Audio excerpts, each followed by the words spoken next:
আজকের এই যে পুজোটা কত বছরে পড়লো আপনাদের ঘরে? পূজা একজ্যাক্ট ডেট যেটা সেটা বলতে গেলে অসুবিধা, কারণ 1800 শতকের শেষ দিকে আচ্ছা পূজা আরম্ভ করেন আমার ষষ্ঠ উত্তরপুরুষ, আচ্ছা। পূর্বপুরুষ তো না, পূর্বপুরুষ মানে আমার ঠাকুরদার বাবা ওরে বাবা। উনি শুরু করেছিলেন। এই এখন যেটা অধুনা বাংলাদেশ, সেখানে আমাদের অরিজিনাল বাড়ি ছিল, ওইখানেই পুজো হতো।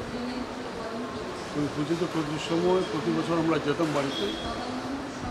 1954-এ আমার দাদুকে হরিণে একটা আঘাত করে এখানে, যার ফলে আমাদের বাড়ি যাওয়া হয়ে ওঠেনি, মানে বাংলাদেশ। এই আমরা ওই তখন থেকে শিখেরও পূজা শুরু হয়েছে। এই পূজাটা চলছে প্রায় আমাদের ষষ্ঠ পুরুষ থেকে সপ্তম পুরুষ এখন পদার্পণ করেছে।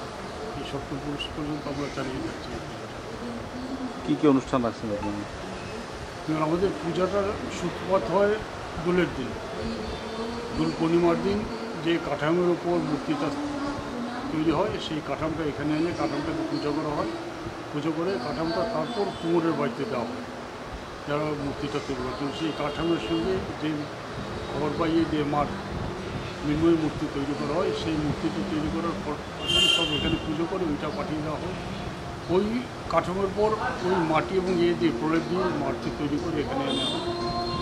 তারপর তো হচ্ছে ষষ্ঠী থেকে আরম্ভ হয়, সকালবেলা থেকে আমাদের ষষ্ঠীর ঘট বসানো হয়, সন্ধ্যার সময় আমন্ত্রণ দিবস, এবং এই যে 5 দিনের 5বার পুরো চণ্ডী আমাদের এখানে পাঠ করে শুরু থেকে শেষ পর্যন্ত।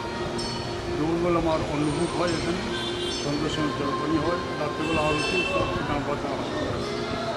বাড়িতে পুজো অনুষ্ঠান হলে যা হয়ে থাকে, প্রতিটা আচার অনুষ্ঠান সঠিক নিয়ম মেনে যাতে আমরা করতে পারি, সেই ব্যবস্থা আমরা এখনও চেষ্টা চালিয়ে যাচ্ছি। এবং আমাদেরই যারা আছেন এখন অনেকে হয়তো চাকরিরা বাইরে থাকেন, সবাই এই সময়টাতে এই বাড়িতে আসেন। আসার পর সবাই আমরা একসঙ্গে থেকে আমাদের সঙ্গে মার পূজা করি। ধন্যবাদ।